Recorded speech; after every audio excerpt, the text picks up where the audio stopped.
Hey, AfterBuzzers! Thanks for tuning in to the recap of Roadies, episode 3 and 4. We got a lot to talk about, so stay tuned. You're tuning into the destination for TV superfan discussion, AfterBuzz TV. And now, let the buzz begin. Lonely days are gone, I'm a-going home. Wow. You wrote me a letter. I know the song, but I don't know the words. So I would love to sing, but Back to my baby. All right. Days are gone, I'm a-going home. Hey, guys. You wrote me a letter. This song's a little bit more appropriate for episode 3, but we are also recapping episode 4 of Showtime's Roadies. I am your host, Tamra Brown, and of course we have the lovely Madison. yes, hey everyone, it's Madison Conklin. Are we gonna do the whole, you can follow me on Twitter and everything? Go for it, yeah. Okay, yeah. Madison Conklin, you guys can follow me on Twitter at Maddie Says This and on Instagram at Conklin, CONKLYNN. And I am on Twitter at Brown Tamra and on Instagram at Tamra_blue. This is, Madison pointed out, this is episode 3 and 4, and it's actually our first time Working on the panel together. tonight. I know. Because of craziness with schedules and whatnot. Holidays So, and yes. you know. This is gonna be- I was on the road. Were you? Yeah. Touring? So- oh, yeah, no. I was actually just in San Diego this weekend, so came in from there, and that's why I'm very tired. But yeah, right on. so I'm so excited, though. This will be fun. Yeah. And I'm not sure if you guys are aware, but we had another panelist or co-host, Wealthy, but she will no longer be, with us. So it's Won't just be making it. the It's just Tamra us and from now on. Madison show. That's us, so get used to it. Hope you enjoy it. Yeah. So, the letter.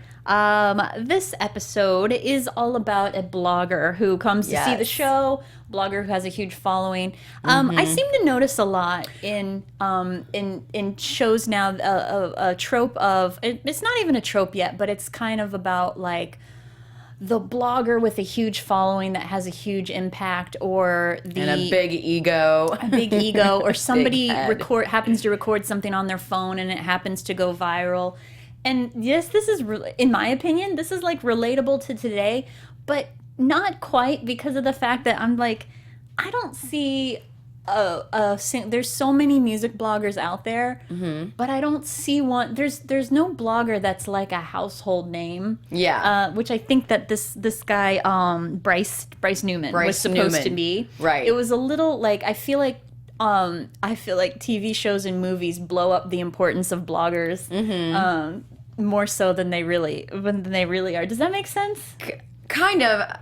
I guess where are you trying to go with this? Or I'm just saying I don't know that a blogger would have had, like, I don't think a band would have cared. oh yeah, what the blogger had to say. Yeah, because it's not impacting their followers. And and he wasn't like working for a major, media company or something, but who knows? I'm not really into that world, like the blogging world, which I should probably get into. So for me, I was just kind of like, okay, he writes reviews, he hates the band, like this could totally mess up, the band's vibe before they go on stage and whatnot. But Bryce Newman was played by Rainn Wilson. Of course, he plays a butthead of a character, which he's good at. So, but it was interesting. Yeah, to say the least. I'm gonna jump around a little bit, but he gets very, because also too, I was like, I don't think a blogger would have this huge of an ego. First of all, like, I don't mean to be too harsh on the show, because I was reading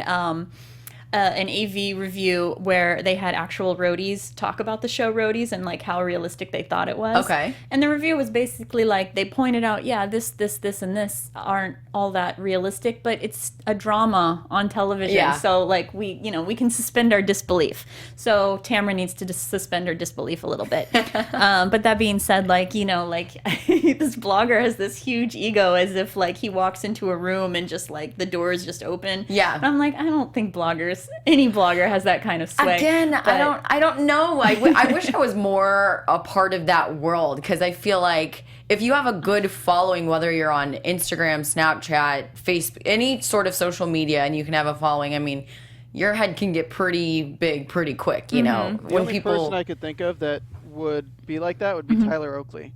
But he's not like egotistical. But see, I don't know who that is. He's a YouTuber. He's a YouTuber and all this stuff, but he can literally walk into anywhere. And they're like, oh gosh, you walk on water type of thing. Kind of, because Bring him a I chair. mean nowadays eyes and ears are is a currency of sorts. So like if a business can get somebody who has 1 million followers to tweet out about their business, exactly, that's the equivalent of spending like at least $100,000 on ad placement. And I think that's why it's this topic is included more in TV shows, but yeah, I don't know. That was just a thought that I had. I don't know, but I did, despite his ego, I'm disliking him the whole episode, and then in the end when you see him lose his mind on he's stage, on drugs. Yeah. He gets very lovable at that point. Exactly. I really enjoy that. Yeah, that was funny. What was it? I think it was called like the purple vagina or something. Was the strand of weed, drug, I don't know. And then Wes was making him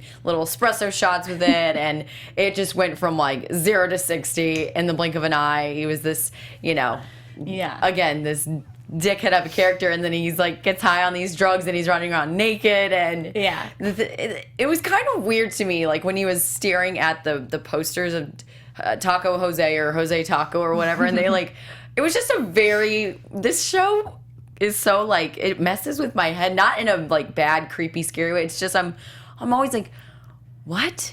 Yeah. What does this mean? Which direction are we going with Roadies? To jump into a cartoon like that it almost sort of breaks the fourth wall. Like it just brings you to a different. But I enjoy that weird humor, which I can appreciate that because I feel like I'm weird and I enjoy humor. But if I'm not mistaken, this episode was written by Cameron Crowe, where the previous ones were written by Winnie Holtzman. So I feel like this episode gave me that Cameron Crowe, the details and the quirk and the weirdness that I've been waiting for. Okay. So I would say the show is very quirky. It's definitely, I guess it's a different show for me than what I would typically watch, which is like reality television, which I know. But yeah, it's interesting. It's different. It's a world that I'm not very familiar with, So, cool. Kind of keeps you guessing, you know? Well, so let's talk about Shelley and Bill. So that's an interesting.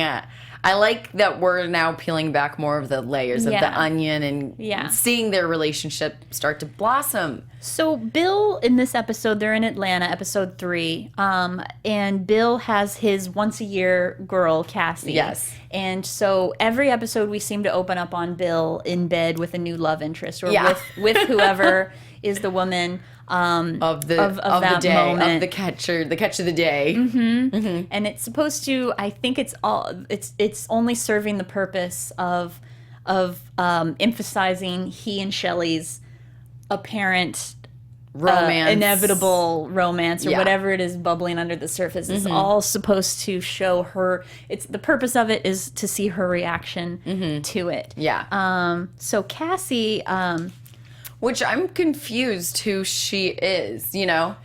Exactly. That's what I was gonna say, because it was just like it's this girl and she drops the L word, and they've got this really awesome chemistry together, and you can tell, they're into each other, but then she goes away, and again, I was just like, what? What purpose did this serve? I'm so confused. Yeah. I know what you mean, because when she came on, they sort of rushed the backstory in that, like, well, they've known each other for years, once a year, every time he's in Atlanta.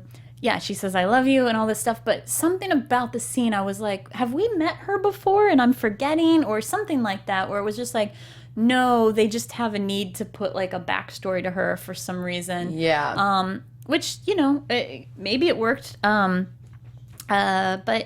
she takes off in the end, and it's just kind of like, okay, so that was the end of a long relationship. Right.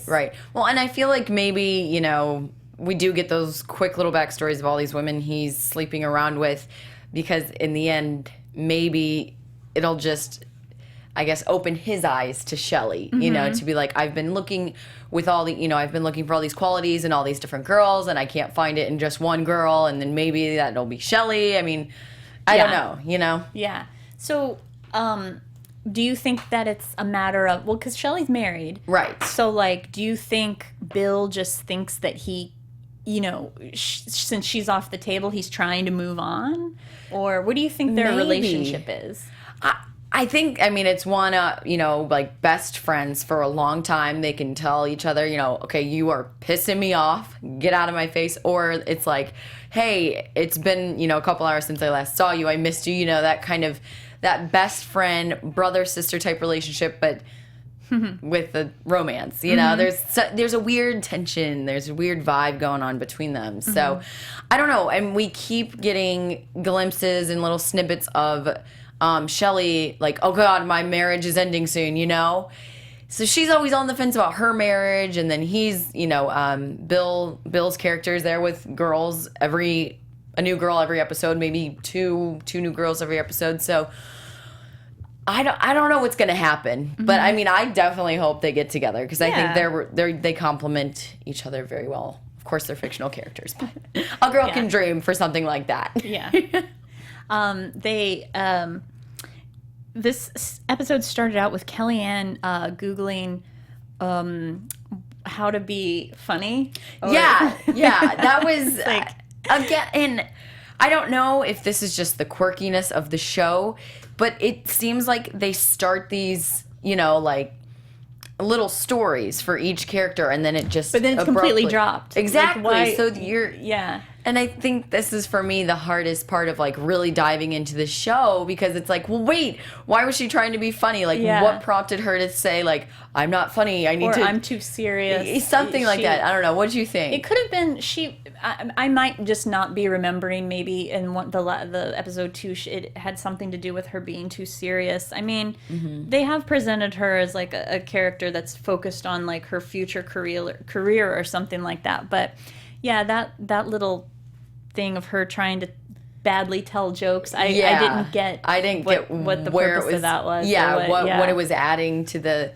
And I don't know, maybe it's just... Maybe they're trying to humanize her more because she is so, like, cold and kind of, like, you know, icy. She's an ice queen, you know? So maybe this is, like... But I also think that they're trying to... Sorry to cut you off. No, you're fine. She... In the pilot... I didn't love the Kellyanne character because she's one of those typical, like, she's perfect in every way. She's beautiful, but she's also cool girl, but she's also great at her job and everybody loves her, but she also wants to move on, but she's great at film, so she's super creative. Like, she was just, and then skateboard, and she's just, like, perfect in every way. Yeah. And so I was like, I don't dig... But also, like, I hate perfection type thing. Like, she's perfect in every way, but, like, is trying to rebel. Did you kind of get that from her or no? No. I think I just was just like, this character is unrealistic to me. Because why would she want to leave being a roadie to go to film school and then get an intern for the next 5 years of her? Like, she's got, like, a killer job. Yeah. So, like, why would she leave that? But, I guess I feel like, are they trying to give her a flaw by making her too serious or not funny or something like that? Yeah, maybe. I don't know. Well, what are your thoughts on her and Reg? See, every episode we're seeing a little kind of touching on that and getting into that, and you know, I'm kind of into that. Like, I think that that's a good. They make a good duo, so they complement each other. I'm starting to like Reg a lot more because he's, you know, he came in as this hard ass character, like, this is what we're gonna do, blah blah blah blah blah, you know, and my nice suits and my British Fendi accent, bag and yeah, exactly. And now he's like kind of music, becoming like part of the group, you know, part of the roadie crew, and I don't know, he kind of has like that little boy charm to him when he was getting really excited in the 4th episode, which we'll get to, but yeah, I think that's going to be a complex relationship. Between... So do you want to see them together? Yes. Yeah. I do. Yeah. I think so too. Yeah. I think so too. Like, I'm liking where that's going, and I'm also really enjoying the pacing of what they're doing, because you don't even see, like, you're not even really getting a very little bit of interest from both of them into it. Like, you can see the inevitable relationship coming. I'm enjoying the pacing of how they're really taking their time with it. So. Exactly. And I think, again, this was episode 4, so we are kind of jumping around. Up. But when they had to go get the eggs to break the curse and whatnot, and just how they started laughing with each other, and, you know, it was like, okay, things are starting to pick up steam a little bit, but I definitely feel like Kellyanne is going to keep pulling away and protect herself, you know? Because, of course, she doesn't want to be vulnerable, you know, and, of you know, when you fall in love, your guard comes down, and, you know, people see Kellyanne as, you know, hardworking, keep your head down, like, a little bit rebellious. This is what my take on her is, you know, and for her to maybe get a little warm and fuzzy, they'd be like, Kellyanne, what's going on with you? Like, you know? So I'm not sure. Yeah. I can see that. Yeah. So let's see. Important points of episode 3 is that, so when Bryce comes to the stage and Reg is doing everything he can, the pastrami sandwich, to like charm him and schmooze him, and Wes thinks that he gets like the hint from Reg to make him like a special espresso, and so we briefly touched on he gets the weed, some like crazy strand of weed to like where he make starts him hallucinating. This was important. I think this was the first time in the series that they've said that Bill has been sober for 2 years. Because episode 4 really focuses on Bill's past and when he was wild and crazy and the things that he and Rick did and stuff like that. So, but it was episode 3, they just introduced to us that Bill's been sober for 2 years. Right. So that was interesting because that's pretty recent. So, well, and in the first episode, how many years ago did he and his wife break up? Do you remember? I don't know if they touched on that. So, you know, was he, whatever his addiction was it during the marriage and that's why it ended?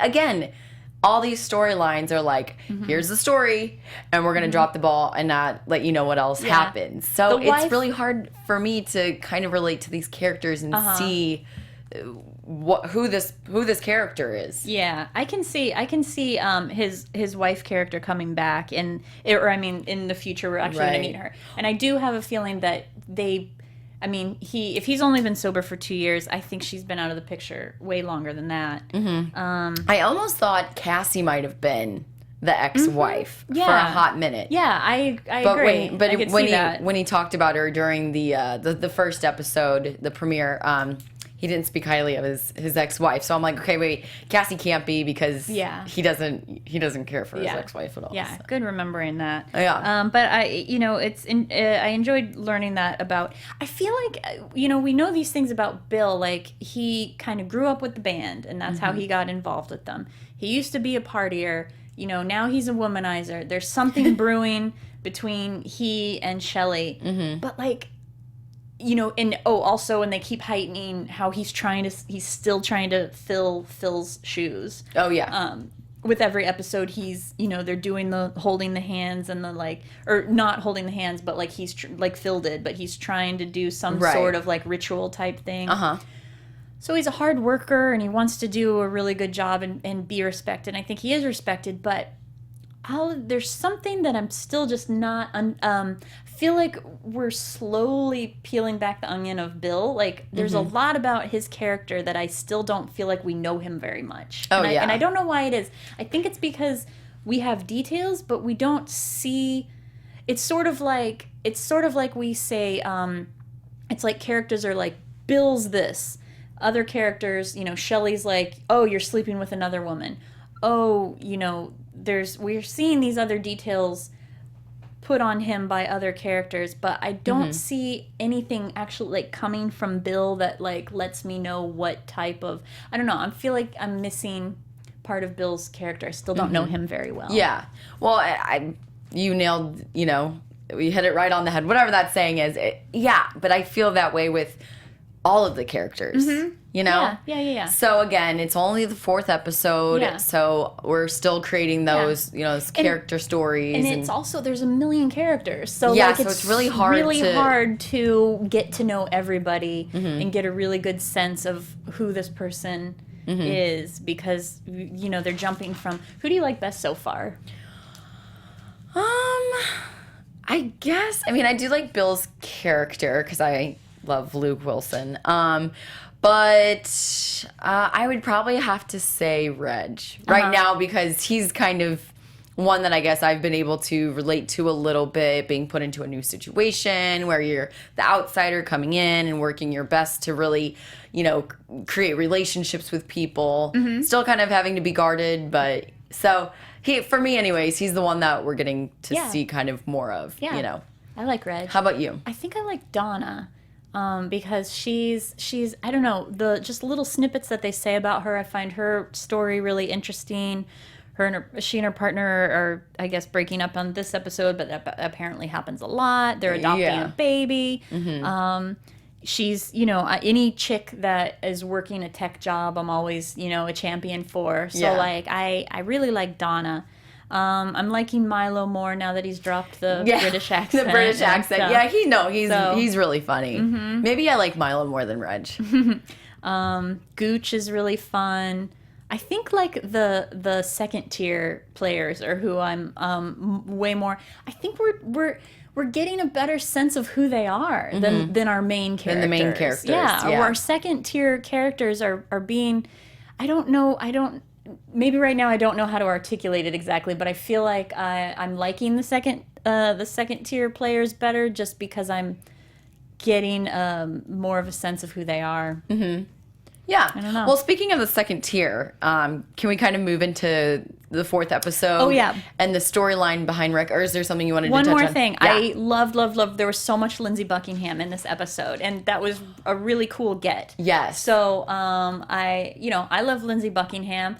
I love Fleetwood Mac, and they didn't mention Fleetwood Mac the whole episode 3, except for when, who was it, said, I toured with you back when you played the Hollywood Bowl with Mac. Oh, it was Bryce. Bryce said I met you backstage when you were at the Hollywood Bowl with Mac. And I almost wondered if, I don't know if Lindsey Buckingham is one of those people that's like, don't tie me to my old band. Yeah. I'm on my own. I'm solo. So I wonder if he solo artist. I wonder if he agreed to do the episode as long as they didn't really mention throw it, the Fleetwood Mac. Yeah. Or if it was one of those winks to if you know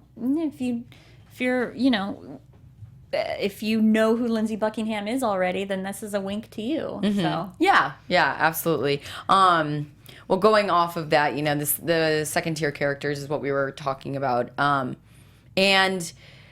Again, I guess I'm just, in a sense, confused all the time when I watch the show. But the story behind Rick and the Janine song, what are you taking from this? I mean, Rick seems to be the loose cannon of Staton-House Band, and we were really focusing on him in the 4th episode and how he disappeared. And so let's officially, I'm going to turn the page and officially move on to the 4th episode. I'll just turn mine over. Okay, so, Chris wrote Janine, so it's Chris's song. Oh, that's right, and that was his ex-girlfriend who broke his heart. Yeah. Okay. I believe that's correct. But Rick, once they've just put it back into the Christopher House. I'm pretty sure Chris wrote Janine. And yeah. Well, anyways. But yeah, so Rick, what did he say about it? The episode 4, now that it's back into rotation, he had an issue with it when he was getting off stage at the beginning of the episode. What did he say? Oh gosh, wasn't he just saying we need to take it off the set list? Yeah. He was it was just showing him being kind of erratic at the top of the episode. Right.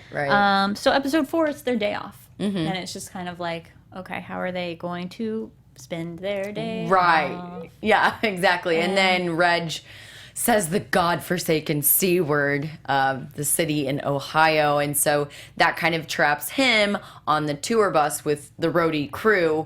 And they have to go drive 100 miles, get 11 eggs and 11 balloons. And I don't know, Phil is welcomed back into the show and he's in outer space, but was that just on his computer? I kind of liked that. That was a fun saying that, because we know Phil's on tour with Taylor Swift, and so we assume that she performed a show in space, like she's that huge that she's the first performer. Yeah, she's in space with nobody else performing. That was pretty funny. Yeah. So anyways, obviously the roadie crew is very tight knit, and if they don't want to be cursed, and they have to go through all these things. They're very superstitious and whatnot. Again, I guess this show to me is very random. It just, things happen, and then they, like we've been saying this entire time, things happen and then nothing follows through with it. So it's just like random things here and there. I mean, do you think in next week's episode we're gonna learn more about what happens in Cincinnati? Oh, the C word. Yeah. Or what happened there? We're gonna drive this show for 100 more minutes now. Sorry, she said the word. Yeah, right. I think, and the thing is, I guess the other thing about these little details, in addition to them that they're random, and I don't mean to keep criticizing, because I am enjoying the show, but like, something about it is pretty low stakes to me too. Like, so they said they're all superstitious. You say Cincinnati on the bus.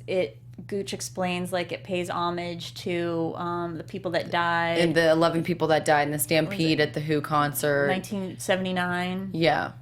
That was important and that was sweet, but I feel like that detail needed to not be hidden in one line from Gooch. Like, make it, if that is why this crew holds this superstition so valuable, then like that needed to be explained like as soon as he said the word, like, or something to the fact, because like all of these little things that happen, I'm just kind of like, so what? Like, so what? Exactly. Super random. So Bill sleeps with a lot of women. So what? That's pretty common. Like, right. Like, I don't know. A lot of these things it seem pretty low stakes, but then we find out in weird ways that no, there's a reason for them. I really like Gooch, by the way, too. Is that his name? Yeah. The driver, the bus driver. Yeah. He's a fun character, too. That was another thing.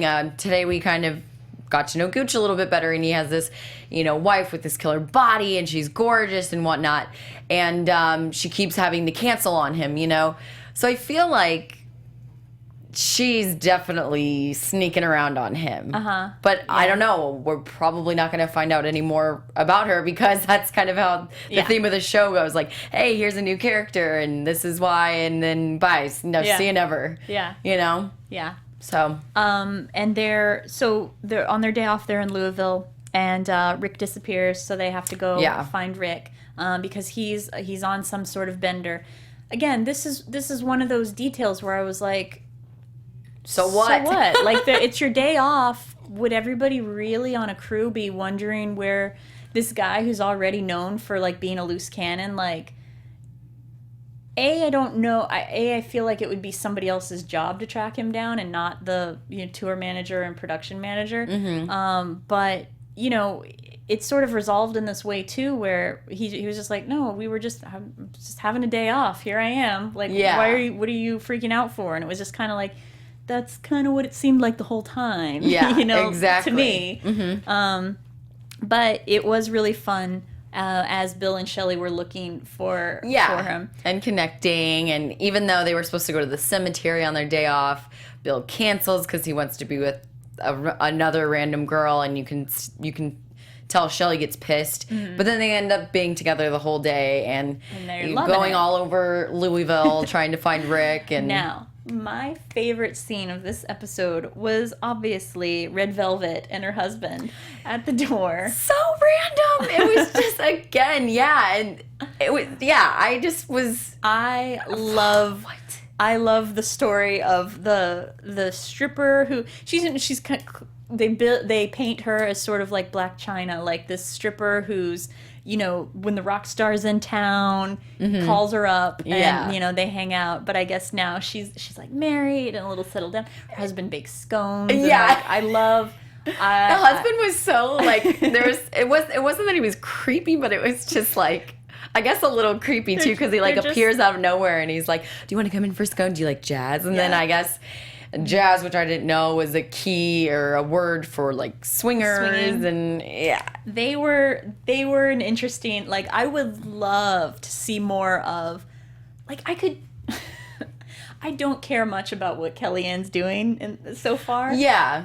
In just that little snippet, I love Red Velvet and her husband. Exactly. And I would love to see them back and find out more about them and, like, how did they get to... Well, and how did Red Velvet know Bill? She was like, "Hey, Bill, you look really good." He's like, "You know my name." So I guess maybe when he was, you know, footloose and fancy-free, partying, his addiction was, like, the, you know, epicenter of his life. Did he come in contact with all these people and they know him, but he can't remember them? And are we going to see how they know him? I don't know. I have so many questions about, like, these characters. And do you feel like there's an actual plot line to the show, or like any episode? That all of these are going to come together in some way?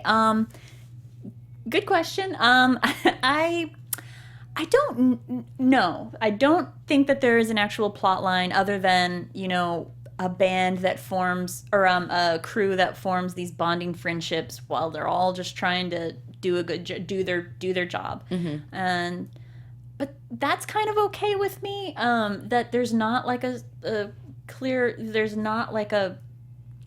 plot line. I don't mind that so much. It's just that these little details, so many characters, and we're just getting these like random little details about each of them. And I think that's what I want more of, is to like the main characters more. And I think that's what it is. Yeah. It's not so much. Now that you mention it, like, I haven't even thought, like, there kind of is a lack of a plot. Yeah. It's just a new city. A new city, each one. But I'm okay with that. I don't mind so much. If I just liked the characters a little bit more. Yeah. And I don't dislike them. I just don't. We don't have much to go off of for these characters. I don't love Bill and Kellyanne as much as I loved Red Velvet in that little brief little snippet. Right, and that's probably the only time we're ever going to see her. That's exactly.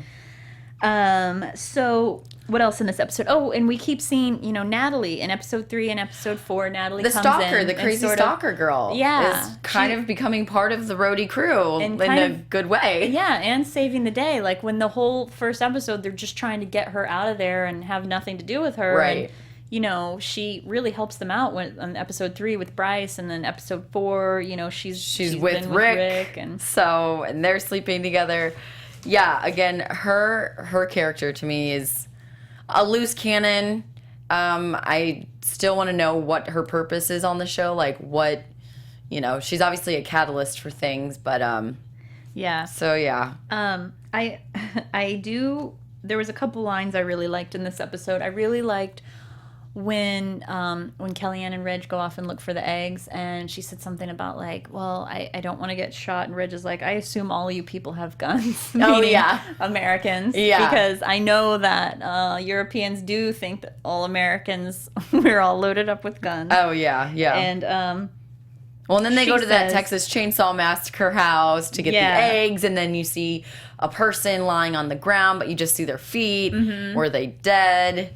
And she says, I know I don't have a future, but I still don't want to die. And then I'm glad a scene later, he says, what do you mean you don't have a future? Because when she said that struck me too. Because I'm just like, Kellyanne, like, you know you have it going for you, girl. Everything going for you. Yeah. Like, why does this if character... If she wasn't so, like, cynical about life and the world, maybe, you know, but of course that's her character. But she's just very negative and somewhat mysterious, you know.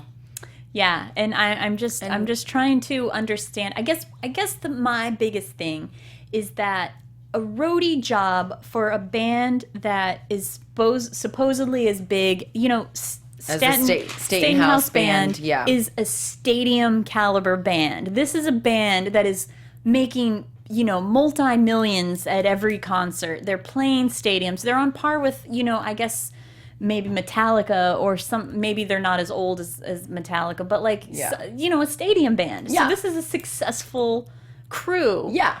And she's been on this crew for a while, and she's so young. So I just don't understand how she seems to think that this is a dead-end job. Like, that's my biggest thing. It's because I'm like, as somebody who every single person that I know is in entertainment would kill for her job. Yeah. And she wants to leave and go to film school where, you know, like I said, she's going to like graduate from film school and be like an unpaid intern for the next 5 years. Like it doesn't make any sense to me. Well, I also feel like that's kind of another storyline that's not, maybe it is going to evolve because they've been bringing it up in the past couple episodes since episode 1, you know?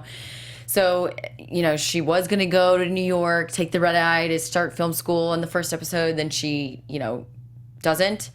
And, you know, Phil kind of brings it up again in this past episode. So, yeah, I don't know. Yeah, I need them to make it make sense why Kelly thinks that she's got, like, some lame... Yeah, and maybe we'll get, you know, maybe her parents were always pushing her, you know, and I mean, you can definitely tell her brother or something. Yeah, you can definitely tell her brother Wes is favored. Oh yeah, over her, I think. Oh yeah, yeah. Okay. So maybe it's her way of, you know, proving that she's got worth and that, you know, she can do whatever she sets her mind to and whatnot, and she doesn't need to be, you know, overshadowed by Wes. Mm-hmm. But again, maybe we'll get to more. We'll dive into that more. Maybe we won't. I'm not really sure. But as I said in the beginning, I want her and Reg to be together because I definitely feel like it will make her a softer, more lovable character for me, anyways. Yeah, I could see that. I'm rooting for that. There's something about the age difference, and also, you know, he's so buttoned up, and maybe that's what she seems to be looking for, is somebody with that his level of sort of big money, you know, Fendi bag sort of career type person. Like she wants to end up with a lawyer or something, and that's basically what he is. Let's see. Do I need Shelley played Janine at her wedding, and Bill kind of makes fun of that. Reg reluctantly leaves the bus at the end of episode 6. Yes. I'm just throwing out like last little tidbits about this episode. Is there anything interesting that we're missing? Let me ask you this. I'm enjoying with each episode. I'm enjoying the show more and more. Mm-hmm. How do you feel? I'm just confused. Every time I've watched the episodes, I'm just like, okay, so what have I learned from this episode? I guess not learned is not the word, but it's a little lackluster for me. I'm not like, oh, okay, awesome, this is happening in Roadies, because it's just same thing, new city, with a little bit of a different storyline, if you could even call it that. I'm indifferent. I'm just kind of trying, I think, to grasp onto one character that I, you know, can like, all right, cool, Bill. You're trying to find your red velvet. Exactly. Yeah. Trying to find my red velvet. I get it. Maybe next week I'll find my red velvet. Because, it's just like, it's like the main, like Bill, and I love Luke Wilson, but I just don't care about Bill all that much. I don't care what he does. I'm not caring. I love Carla, I don't know how to say her last name. The actress that plays Shelley. Yeah. But I kind of don't care about her character much. Really? I'm interested. I want to meet her husband, you know, and kind of get that backstory. I don't think they have kids because, I mean, they're both in the music industry and they both are always on tour, so... She seems to have a lot of guilt for having such a cool... She's got... I feel like every single person does not appreciate how cool of a job they have. Right. And does not appreciate, you know... She seems to have a lot of guilt when she's like, my husband, you know, she gets interrupted in phone sex. It was the episode 3. And she's like, my husband's probably gonna... she gonna get keeps divorced. dropping the divorce word. Yeah, she has a lot of guilt for being on tour, whereas I'm like, come on, let's be an empowered woman. Like, you have a killer job, and you need to find a man who's okay to, like, who's just gonna deal with that. Right? Don't feel guilty. Yeah. And maybe that's going to be Bill. Yeah. I don't know. Mm-hmm. I mean, I like that relationship. I like that it's heading in that direction. I guess I don't seem to understand the reluctance, like why they're... well, she's married, but yeah, other than that huge thing on her her ring finger, no. But see, that's maybe like, they have a history. But we don't... I'm getting the impression that they have a history, but we haven't really found out what it is yet. Yes, she's married, but for some reason that doesn't seem like much of an obstacle for me. Like, I'm like, why aren't they? I don't understand why they're not together. So. Exactly. Maybe that's something that we can predict. Yeah. Should we do predictions? Yeah, why not? Let's do predictions. And now, your AfterBuzz TV predictions. All right, Madison. Okay, I'm going to predict in the next episode, episode 5, we're obviously going to get to see more of the blossoming love between Reg and Kellyanne. But I feel like Reg is going to have to be the bad guy in a certain situation, which is totally going to deter Kellyanne from, further pursuing it. So I guess I'm predicting that the love connection is going to get stronger, but also something is going to impede it where it's like, oh no, dang it. Yeah. Yeah. I definitely see that the two love stories that I think are going to come to fruition. Mm-hmm. But I'm going to go on a smaller scale. I'm just excited. Like, we've seen Lindsey Buckingham, like Rainn Wilson. Like, I'm excited for more cameos. Who else are we going to have? Do you think Rainn will come back for more episodes or no? Do you think that was just the one cameo? No, because that was actually so. One of the main reasons why this show, was intrigued or interested me was because of Rainn Wilson. Oh, yeah? I thought he was going to be a key player. Oh, cool. I just really like him. But, I guess, yeah. He just did a little cameo and it was really funny. Let's see, who this is a Showtime show. Let's bring in your Dave Grohl's. We mentioned him. He's I feel like he's a guy that would jump in. Let's bring in some Lars Ulrichs. Let's bring in some some other other comedians like Ron White to be other like grizzled old roadies. Yeah. So I'm excited for more cameos and I feel them coming. So absolutely. Let's see what happens. Yeah. All right, I think that will do it. That'll do her for our episodes 3 and 4 of Roadies on Showtime. Yes. Where can they find you on the online? Yeah, on the online, on the social media. Well, everyone, again, my name is Madison Conklin. You can find me on Twitter at Maddie Says This and on Instagram at Conklin, CONKLYNN.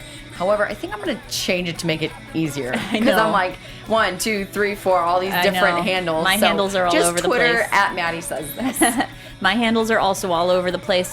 Twitter at Brown Tamra, Instagram at Tamra_blue. And hey, follow me on Snapchat at Hey Tamra. All right. There we go. Thank you so much for watching. Thank you, Comment, guys. Share, like. Thank you so much. We'll see you next week. From executive producers Maria Menounos, Kevin Undergaro, Phil Svitek, and the entire AfterBuzz TV staff, we would like to thank you for listening to the AfterBuzz TV network. To watch or listen to other after shows and post comments or questions, be sure to visit AfterBuzzTV.com. I'm Sir Richard Wentworth, and this has been a presentation of AfterBuzz TV. Buzz you later. The views expressed herein are those of the hosts only and do not necessarily reflect the views of AfterBuzz TV or its owners or principals.